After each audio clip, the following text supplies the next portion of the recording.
내가 속한 곳, 내가 속한 곳이라는 제목으로 함께 우리 말씀 나누기 원합니다. 여러분, 우리가 복음서를 보다 보면요, 예수님께서 귀신을 쫓는 장면들, 그 다음에 사단과 대적하는 장면, 그런 장면들이 이제 자주 나오죠. 근데 그런 장면을 보다 보면 약간 괴리감이 좀 들어요. 왜냐하면 지금은 그런 모습을 우리가 쉽게 볼 수 없거든요. 그렇지 않아요? 그런데 적어도 이제 사복음서를 보다 보면 귀신 들린 자가 이렇게 많나? 왜 이렇게 에피소드가 많지? 귀신 들린 에피소드가 너무 많은 거예요. 차지하는 비중이 정말 많아요. 예수님이 행하셨던 기적들, 사실 대표적으로 그 오병이어 기적이 대표적이긴 하지만 정말 많은 수를 차지하는 것 중에 하나가 귀신 들린 자를 치유해 주는 거였거든요. 그렇다면 왜 예수님은 이렇게 귀신 들린 자를 많이 치유했을까? 이렇게 우리는 고민해 볼 수 있어요.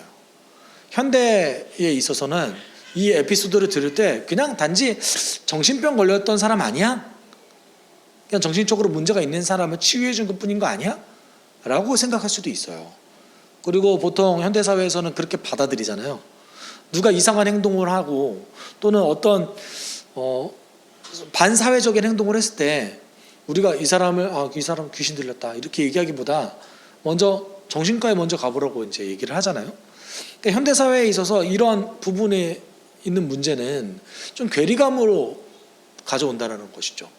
그렇다면 어떤 차이가 있기에 현대와 고대 사이에, 물론 많은 기술적 발전, 의학적 발전, 엄청난 차이가 있지만 우리가 한 가지 관점을 놓고 볼 필요성이 있는 게 사단의 전략에 있어서 어떤 차이점이 있는가, 이거를 살펴봐야 되는 거예요. 그러니까 왜 지금 현대에 있어서 이렇게 우리가 귀신 들리는 자, 이상 행동하는 자의 그런 어떤 두려움이라든지 이런 것들을 쉽게 접하지 못하는가? 사단이 전략을 바꾼 거죠. 그러니까 고대 시절에 있어서는 가장 편하고 효과적인 방법이 악한 영으로 하여금 이 사람을 지배하게끔 해서 사람들에게 두려움을 끼치게 만드는 것이 가장 효과적이었습니다. 왜냐하면 모든 사람이 종교를 가졌기 때문에 그래요. 그리고 그 유대교를 제외하고는 대부분의 사람들, 심지어는 유대교를 믿는 유대인들조차도 그 악한 영을 굉장히 두려워하고 힘들어했다라는 것을 우리는 이제 그 귀신 들린 자의 빈도수를 보면서 알 수 있습니다. 그 효과성의 문제인 거죠. 효과성. 사단이 어떻게 하는 것이 더 효과적인가? 어떻게 사람들을 지배하는 것이 더 효과적인가의 문제인 거죠.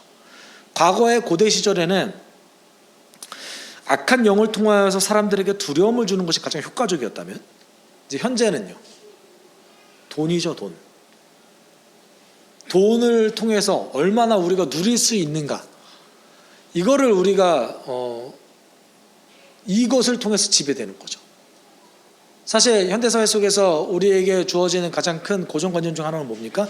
돈이면 모든 걸 살 수 있다, 심지어 행복조차도 살 수 있다 라는 것이 우리의 대표적인, 어떻게 보면 이거를 고정관념이라고 표현하는 저조차도 사람들이 반박할 수도 있어요. 야, 그게 무슨 고정관념이야, 사실이지. 그렇지 않습니까? 네. 돈이면 다 될 수 있고, 심지어 가족이고 뭐가 없잖아요. 우리가 너무 많은 사례가 있어서. 근데 주변에도 여러분 돈 때문에 싸운 형제 아주 쉽게 찾아볼 수 있죠. 재산 때문에 싸운 형제 정말 쉽게 찾아볼 수 있죠. 어떻게 보면 이런 갈등이 없는 집이 있는가를, 그러니까 없는 집을 찾는 것이 더 쉬울 정도로. 네. 여러분, 이 돈이라는 것이 사실은 어떻게 보면 현대사회에 있어서는 돈 자체는 가치 중립적이지만 사단이 가장 유효하게 효과적으로 쓰는 전략이라는 거예요. 그러면은 현대사회에 있어서 돈은 권세가 있다고 보는 것이 맞습니다. 돈에는 권세가 있어요. 그래서 돈을 내 마음대로 써버릇하다 보면, 내가 원하는 대로 돈을 다 모든 것을 내 주관대로 쓰다 보면 사단의 전략에 말려들게 되는 거예요. 사실 언제 기회가 되면 이제 성경적인 경제관념, 성경적으로 돈을 쓰는 것이 어떤 것인가를 이제 제가 주의 깊게 공부를 좀 해볼 생각이거든요. 왜냐하면 이것이 정말 가장 효과적인 사단의 전략이기 때문에 그렇습니다.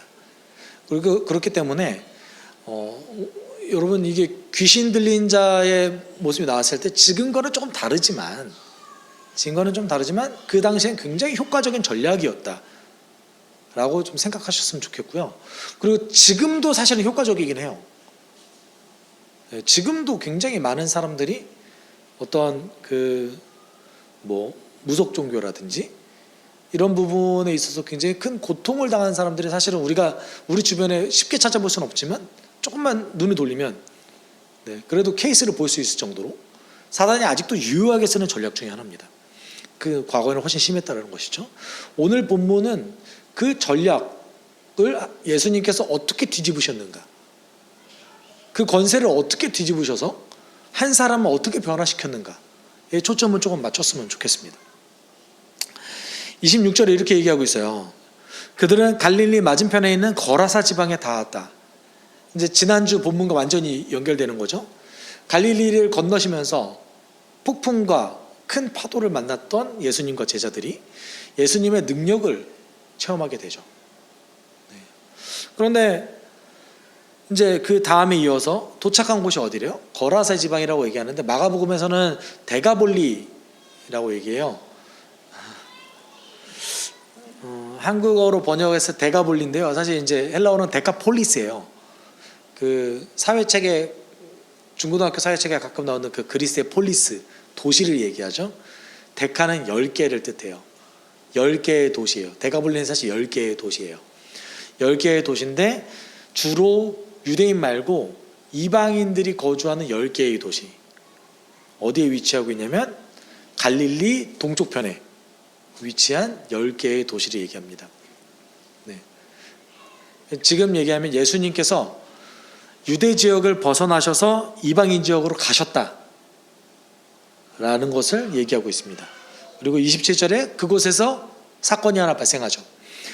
예수께서 무태 내리시니 그 마을 출신으로서 귀신 들린 사람 하나가 예수를 만났다. 그는 오랫동안 옷을 입지 않은 채 집에서 살지 않고 무덤에서 지내고 있었다라고 얘기하고 있습니다. 이 귀신 들린 사람의 특징이 뭐예요? 오랫동안 옷을 입지 않고 집에서 살지 않고 무덤에서 지내고 있었다라고 얘기하고 있습니다. 후기 랍비 문헌, 특별히 이제 후나라는 랍비, 이 사람이 AD 297년에 죽은 사람이거든요. 이제 언제 태어났는지 모르고 죽은 날짜만 이제 기록되어 있는데, 이 사람이 썼던 그 기록 중에 어떤 기록이 있냐면 그 귀신 들린 자의 특징에 대해서 3가지를 이제 요약해서 얘기했는데, 첫 번째는 한밤중에 걸어 다닌다. 두 번째는 무덤에서 밤을 지새운다. 세 번째는 자신의 옷을 찢고 자기에게 주어진 모든 것을 파괴한다. 귀신 들린 자가 이렇게 행동한다는 거예요. 근데 거기에 상당 부분 맞는 내용인 거죠. 이런 사람들이 많았다라는 얘기인 거예요. 그러니까 적어도 이제 유대교 그 사람들은, 그 지도자들도 귀신 들린 자가 어떤 종류의 사람들인가, 또는 어떤 형태의 모습이 등장하는가에 대해서 이제 아주 자세하게 연구했던 것이죠. 오늘 본문 속에서 27절에 이 사람은 자신이 가지고 있는 모든 것을 다 파괴하는 사람이었습니다. 집에서 살지도 않고 옷도 입지 않고 사회적으로 완전히 격리된 사람, 그런 사람이었던 거죠. 이 사람이 예수를 보고 이렇게 소리쳤어요. 더없이 높으신 하나님의 아들 예수님, 당신이 나와 무슨 상관이 있습니까? 제발 나를 괴롭히지 마십시오. 여기 더없이 높으시냐는 표현은 사실은 거의 최고의 신과 황제에게만 쓰여지는 표현이거든요. 이 사람이 사실은 귀신이 얘기한 거죠. 귀신 들린 사람이 예수님께 요청하는 게 2가지예요. 첫 번째는 저랑 무슨 상관이 있습니까? 당신이 저와 도대체 무슨 상관이 있습니까? 두 번째는 저를 괴롭히지 마십시오. 이렇게 얘기하고 있어요. 마태복음에서는 조금 뉘앙스가, 그러니까 대부분이 비슷한데 한 가지 더 특별한 내용을 담고 있는데, 마태복음 8장 29절에 이렇게 읽고 있어요. 하나님의 아들이여, 당신이 우리와 무슨 상관이 있습니까? 때가 되기도 전에 우리를 괴롭히려고 여기에 오셨습니까? 한 가지가 더 추가됐죠. 어떤 게 추가됐어요? 때가 되기도 전에. 네. 이 때가 뭐예요? 그러니까 적어도 이 악한 영들이 뭘 알고 있다라는 거예요? 하나님께서 악한 영을 심판할 계획이 있으시다. 심판의 날이 있다. 이걸 알고 있는 거예요. 네. 그리고 지금 어떻게 얘기하는 거예요? 그때가 아직 이르지 않았다라는 것도 알고 있는 거예요. 네. 왜냐하면 자기들이 지금 득세하고 있거든요. 네. 그걸 알고 있는 거예요. 그러니까 사단의 세력에서 봤을 때, 악한 영의 권세로 봤을 때 유대교도 뭐 변변치 않은 거예요. 능력이 없는 거예요. 귀신을 쫓아내기를 했습니까? 아니면 그 유혹에 벗어나기를 했습니까? 네. 유대인이 살고 있는 그 지역도 이방인이 살고 있는 지역과 종교적인 형태가 다를 뿐이지 그냥 약한 사람이 착취당하고, 네. 종교조차도, 유대교조차도 가난하고 과부들 다 멀리하고 부자들을 위한 종교에 불과했던, 사단이 봤을 때는 아직 때가 이르지 않은 거죠. 변한 게 없으니까.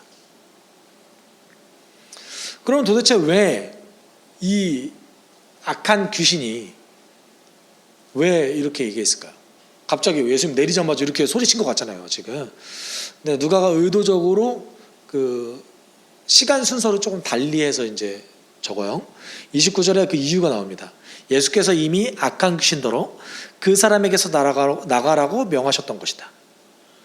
귀신이 여러 번 그 사람을 붙잡았기 때문에 사람들이 그를 쇠사슬과 쇠고랑으로 묶어서 감시하였으나 그는 그것을 끊고 귀신에게 몰려서 광야로 뛰쳐나가곤 하였다. 이 귀신이 사실 되게 능력 있는 귀신이었던 것 같아요. 쇠사슬도 끊고 쇠고랑도 끊고. 쇠고랑이라는 게 발에다가 다는 거잖아요. 그래서 싹 다 끊고, 어떻게 그걸 끊는지 모르겠지만 싹 다 끊고 도망갈 수 있게 할 정도로 이 귀신이 시시때때로 이 사람에게, 남자거든요, 이 사람에게 영향력을 미쳤습니다. 예수님이 그것을 보시자마자 아시고 나가라고 명령하신 거죠. 그러니까 귀신이 반발한 거예요.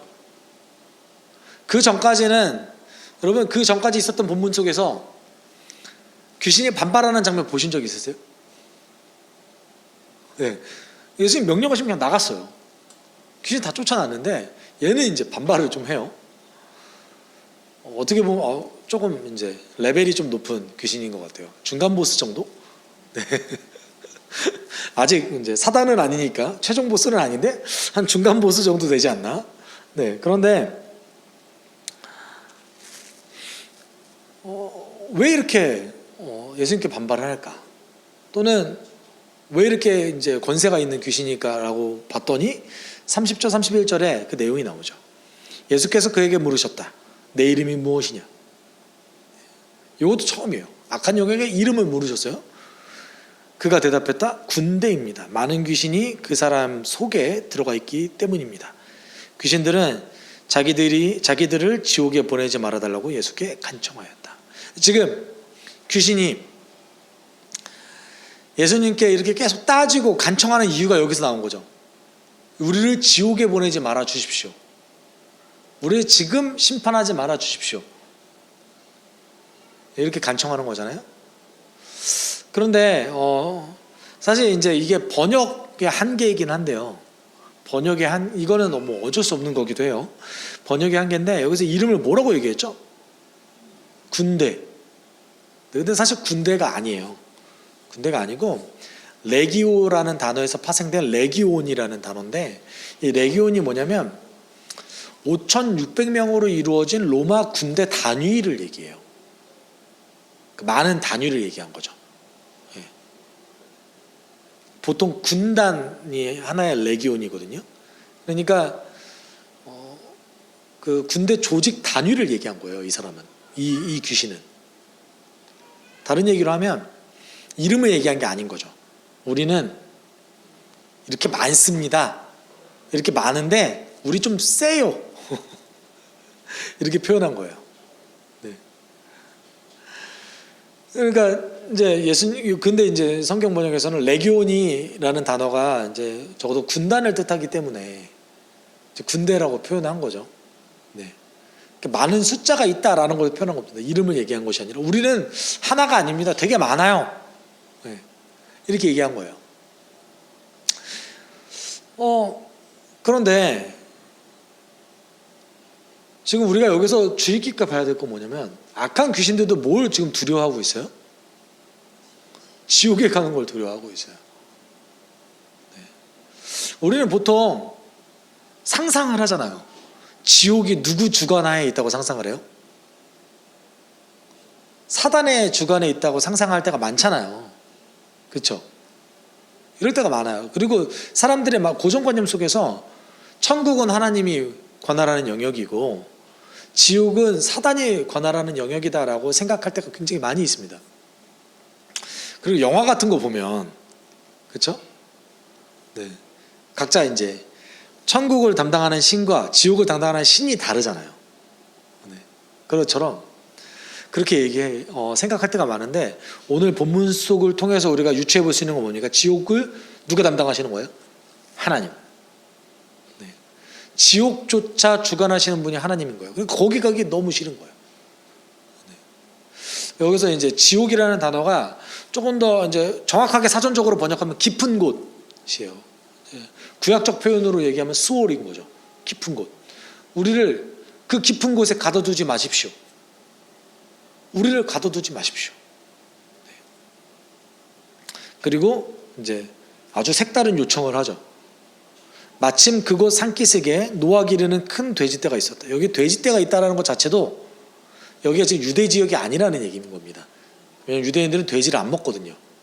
부정한 짐승이라서. 귀신들은 자기들을 그 돼지들 속으로 들어가게 허락해달라고 예수께 간청하였다. 예수께서 허락하시니 귀신들이 그 사람에게서 나와서 돼지들 속으로 들어갔다. 그래서 그 돼지떼는 비탈을 내리달아서 호수에 빠져서 죽었다. 내용이 좀 이상하지 않으세요? 일단 첫 번째, 귀신이 지금 이 남자에게서 떠나서 돼지떼로 들어가게 해달라고 간청을 했어요. 예수님은 허락하셨어요. 뭐 여기까지 그럴 수 있다고 해요. 근데 그 다음이 문제죠. 갑자기 돼지들이 비탈을 내려가서 바다에 빠져 죽었어요.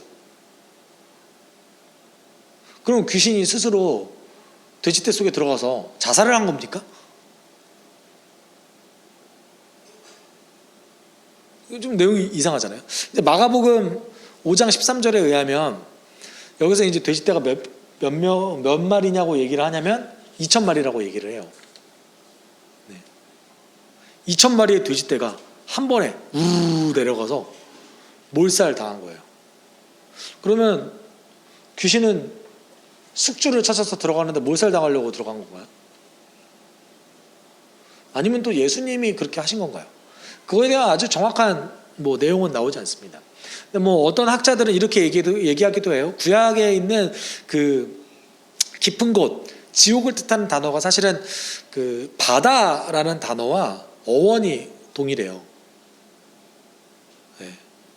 그래서 예수님께서 이 더러운 영, 악한 영을 상징적으로 깊은 곳에 보내신다라는 뜻으로 지금 멸하신 것이다 라고 이제 해석하시는 분들도 계십니다.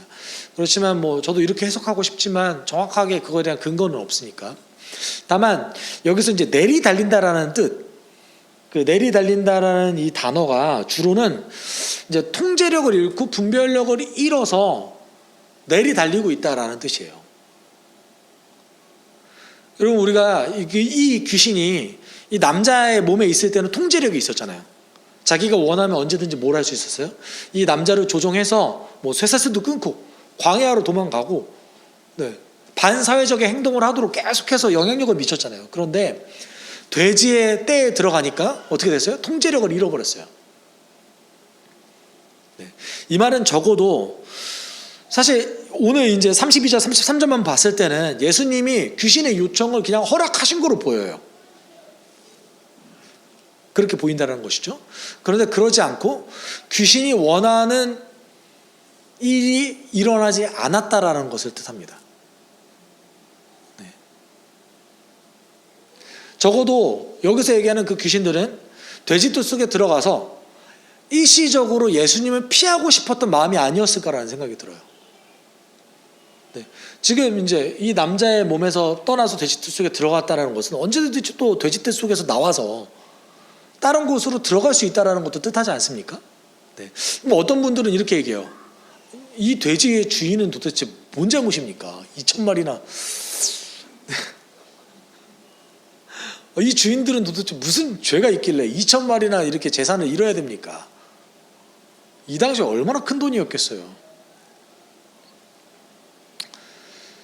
귀신이 계속 그 돼지ตู้속에 있었을 때의 그 피해를 한번 생각해 보십시오. 그게 더 큰 거죠. 네.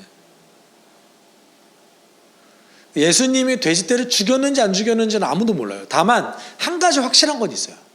뭐냐면 적어도 예수님께서 이 귀신들이 온전히 자신의 뜻을 이루지 못하도록 막으셨다라는 건 확실해요.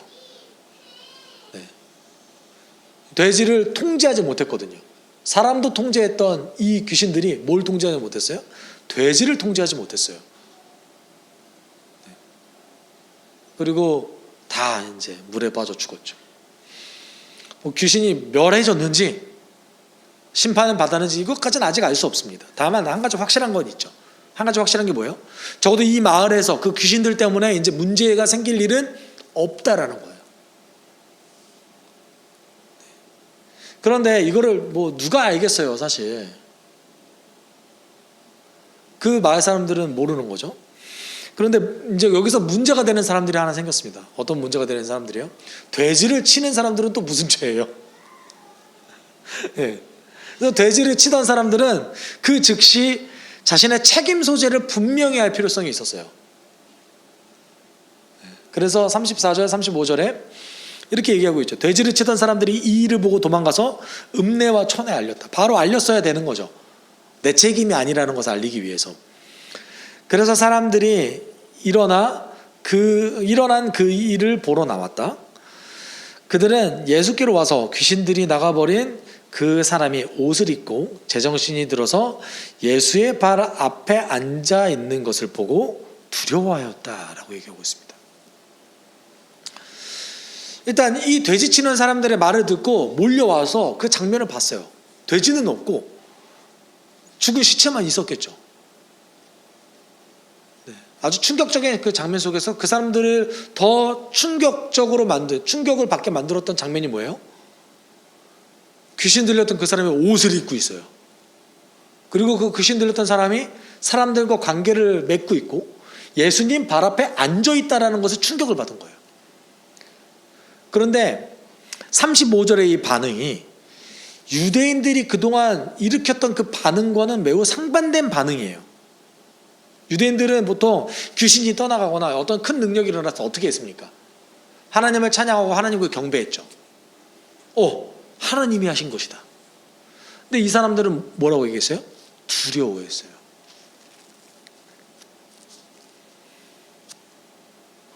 왜 그랬을까요? 이게 유대인과 이방인의 차이였던 거예요. 유대인들은 유일하신 하나님을 믿었죠. 그러니까 적어도 유대인이 나은 점이 하나 있어요. 나은 점이 하나가 뭐냐면 내가 믿는 하나님이 사랑의 하나님이라는 걸 알고 있었어요. 적어도 내가 믿는 하나님이 우리 민족을 해치는 분은 아니시다. 우리가 잘못했을 때 심판하시긴 하지만 우리 하나님은 적어도 멋대로 심판하지 않으신다. 율법의 근거에서 우리를 심판하시고 율법의 근거에서 우리를 복을 주신다. 아주 놀라운 거예요, 사실은 이건. 근데 이방인들이 믿는 신은 그렇지 않았어요. 이방인들이 믿는 신들은 어떻게 하면 인간을 괴롭힐까? 그것도 매우 장난식으로. 어떻게 하면 인간을 착취할까? 어떻게 하면 인간을 조금 더 괴롭히게 만들까? 여기에 관심이 많았어요. 이들이 알고 있는 신은 무서운 신이었어요. 어떻게든 나와 관련이 없는 게 더 유리하다고 생각했어요. 여러분, 우리가 이제 보통 이제 TV나 어떤 인터뷰를 통해서 무속신앙에 종사하시는 분들이 신내림 받는 내용에 대해서 이제 종종 나올 때가 있잖아요. 좋아하던가요? 신내림 받는 걸? 신내림 받는 거 좋아하시는 분 보신 적 있으세요? 저는 본 적이 없는 것 같아요. 적어도 이제 TV 인터뷰로 나온 분 중에서. 왜 그럴까요?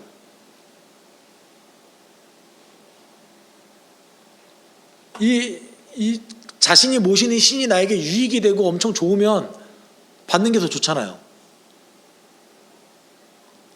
근데 왜 그럴까요? 본능적으로 아는 거죠. 유익하지 않은 거예요. 두려운 존재일 뿐인 거예요. 네. 그런데 무서워서 신내림 받잖아요. 네. 더 큰 환난과 고통이 있을까 봐 신내림 받잖아요. 네. 이 사람들의 그런 심리 상태가 그런 거죠. 예수님을 봤을 때 예수님이 지금 내 곁에 있으면 더 고통받겠구나. 돼지 2,000마리가 뭐냐, 우리 초가상가 다 태워버리겠다. 이렇게 생각한 거예요. 아니, 지금 보자마자 돼지 2,000마리를 싹 다 잡아 죽였는데 예수님 더 있으면 난리 나겠는데? 그래서 이 사람들이 했던 방법이 뭡니까? 예수님 제발 떠나주십시오. 그러니까 예수님이 군말하지 않고 떠나세요. 그럼 여기서 우리도 질문 하나 딱 던져야 돼요. 왜 예수님은 이 사람들에게 설득하지 않고, 이 사람들에게 복음을 전하지 않고, 하나님에 대해서 얘기하지 않고 떠나셨을까요? 원래 보통 같았으면 반박하시고 복음을 전하시고 떠나지 않으시거든요. 복음을 끝까지 고수하신 다음에 이 사람들을 설득시키거든요. 근데 이방 땅에서 이방 땅 차별하는 건가요? 아니요. 이게 성령과 함께하는 제자들의 역할이었기 때문에 그래요. 여러분, 우리가 지금 세계 속에서도 성령의 능력 없이 세계관을 바꾸는 것은 불가능합니다. 네. 대표적으로 그 나라가 그런데 인도나 일본에 가서 복음을 전하면 그렇게 돼요. 선교사들이 가장 일본인과 인도에서 복음을 전할 때 가장 힘들어하는 부분이 뭐냐면 예수님을 전해요. 그리고 아주 잘 전해도 그 사람들이 하는 방법, 내가 믿겠다 얘기해요. 믿겠대요.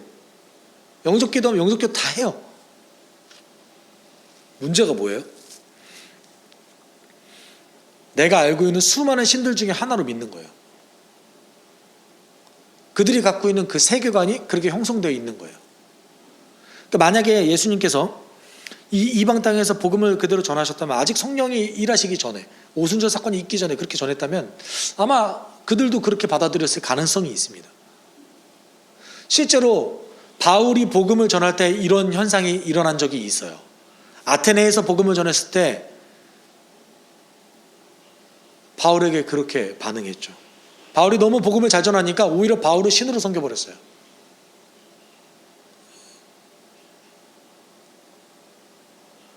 바울의 그 모습을 보고 참담해하죠. 여러분, 성령의 능력 없이 세계관을 바꿀 수 없습니다. 이 역할이 누구의 역할이었던 거예요? 제자들의 역할이었던 거예요. 성령과 함께하는 제자들의 역할이었던 거예요. 예수님은 그 즉시 떠나십니다. 근데 그 마을 사람과 달랐던 단 한 사람이 있죠. 누굽니까? 귀신이 나간 사람. 귀신이 나간 사람이 예수와 함께 있게 해달라고 애원하였으나 예수께서는 그를 돌려보내시며 이렇게 말씀하셨다.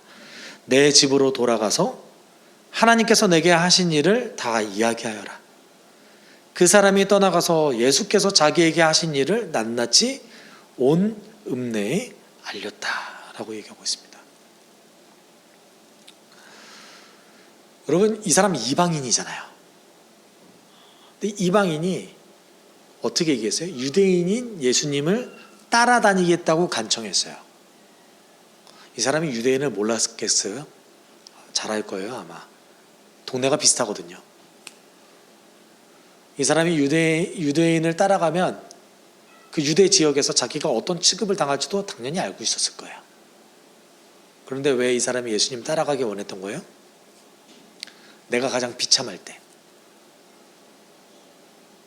내가 사람으로 살지 못할 때 사람으로 만들어주고 비참함에서 빛을 보여주신 분이 예수였기 때문에 그렇죠. 근데 예수님은 이 사람에게 뭐라고 명령했어요? 하나님께서 너에게 행하신 일을 전해라. 최초의 선교 명령을 받은 사람인 거죠. 여러분, 우리가 기억해야 될 게 있습니다. 이 사람이 지금 속해 있는 곳이 어디에 있습니까? 처음에는 사단의 권세에 속해 있었어요. 인간으로서 할 수 있는 것이 아무것도 없었습니다. 그런데 지금 예수님께 속하자마자 이 사람이 방향성을 정했어요. 예수님께 속하자마자 삶의 방향을 정하고 내가 예수를 따르겠다라고 결정했습니다. 가장 쓸모없는 자에서 그 지역에서 가장 쓸모있는 자로 하나님 앞에 부름받았어요.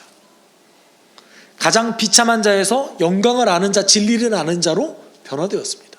여러분, 내가 어디에 속해 있는가? 이 차이 하나가 우리의 삶의 방향을 바꿔놓습니다.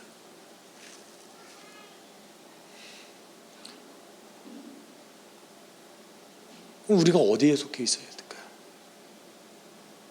하나님께 속해 있어야 되죠. 우리 함께 기도할 때 여러분 이렇게 기도했으면 좋겠습니다. 이 비참했던 한 영혼이 하나님 앞에 돌아왔을 때, 예수 앞에서 치유받았을 때의 삶의 방향성이 결정되어졌습니다. 자기가 하나님께 속해 있다는 것을 깨닫게 됐을 때 그 지역에서 가장 영광된 직분을 맡게 된 자가 되었습니다. 제자들보다 먼저 선교의 사명을 받았던 사람으로 부름받았습니다. 우리가 하나님께 속해 있다는 것, 내가 예수를 믿는 자라는 그 정체성을 깨닫게 되었을 때 우리는 하나님의 그 놀라운 사명으로 초대를 받습니다. 우리 함께 기도할 때 하나님, 내가 날마다 기억하게 주님 도와주십시오. 내가 비참한 자가 아니라 부름받아 영광된 자리로 지금 이 순간 서 있다는 것을 기억하게 주님 도와주십시오. 이 이방인이 서 있던 자리는 비참한 자리였죠. 예수님을 두려워하고 멀리 떠나보냈던 그 자리 속에서 영광된 자로, 진리를 아는 자로 홀로 서 있던 사명받은 자로 부름받았습니다. 우리가 그런 자가 되게 주님 도와주십시오. 이제는 선교지가 되어버린 이 한국 땅에서 내가 가는 그 길이, 내가 서 있는 그 모든 그 땅이 선교지가 되게 주님 도와주시고, 그곳에서 내가 선교사로 온전히 부름받아 살아갈 수 있게 주님 도와주십시오. 영광을 아는 자로 살게 주님 도와주십시오. 우리 함께 기도하도록 하겠습니다. 사랑 많으신 하나님 아버지 감사합니다. 하나님, 비참한 자에서 영광을 아는 자로 변화시켜 주셨던 그 예수님의 은혜를 지금 이 순간 우리가 다시 체험하기를 소망합니다. 하나님, 내가 지금 어디에 속해 있는가, 내가 지금 어느 권세에 있는가, 하나님 그것을 깨달아 알아나갈 때에 우리의 삶의 방향이 결정될 거라고 믿습니다. 하나님, 돈을 따라 나가는 것이 아니라, 하나님 사단이 지금 유혹하는 그 권세를 따라 나가는 것이 아니라, 내가 돈을 위해서 사는 것이 아니라 내가 예수를 위해 살게 주님 도와주십시오. 내가 헛된 것을 소망하는 것이 아니라 내 예수 그리스도 안에서 온전히 살아나갈 수 있는 우리 되게 주님 도와주십시오. 사랑 많으신 하나님 아버지, 우리 지금 이 순간 거룩한 자로 불러주셨사오니 하나님의 능력이 지금 이 순간 나를 지배할 수 있게 주님 도와주십시오. 우리의 위기는 우리의 정체성을 잃어버린 곳에 있습니다. 하나님, 우리가 선교사로서 선교지에 온전히 살아갈 수 있는 우리 되게 주님 도와주십시오.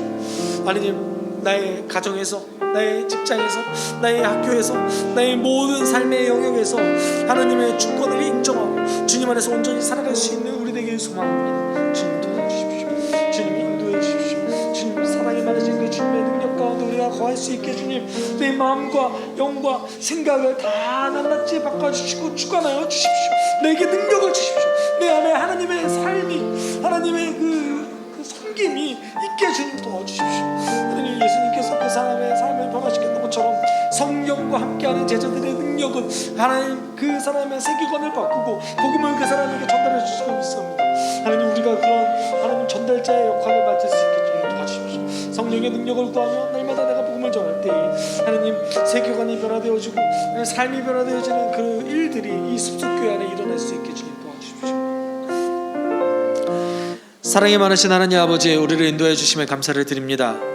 하나님, 예수님 안에서 삶이 변화되었던, 모든 것이 변화되었던 이 사람과 같이 우리도 날마다 이 변화를 체험할 수 있게 주님 도와주십시오. 하나님, 사단의 권세에서 예수의 권세로 변화되었을 때 삶이 변하고 방향성이 결정되어지고 그 사명에 동참하는 영광된 그런 직분에 서게 된다는 것을 오늘 알게 되었습니다. 주님, 날마다 주님 안에 변화된 삶 살게 주님 도와주시고 우리가 살아가는 그곳에서 온전히 예수 믿는 제자로 성령의 능력을 의지하여서 살아갈 수 있게 주님 우리를 인도하여 주옵소서. 감사드리며 거룩하신 예수 그리스도의 이름으로 기도드립니다. 주 예수 그리스도의 은혜와 하나님의 사랑과 성령의 교통하심이 예수의 제자로 성령 의지하여서 살아가길 소망하는 우리 숲속교회 성도들 위해 함께 있을지어다. 아멘.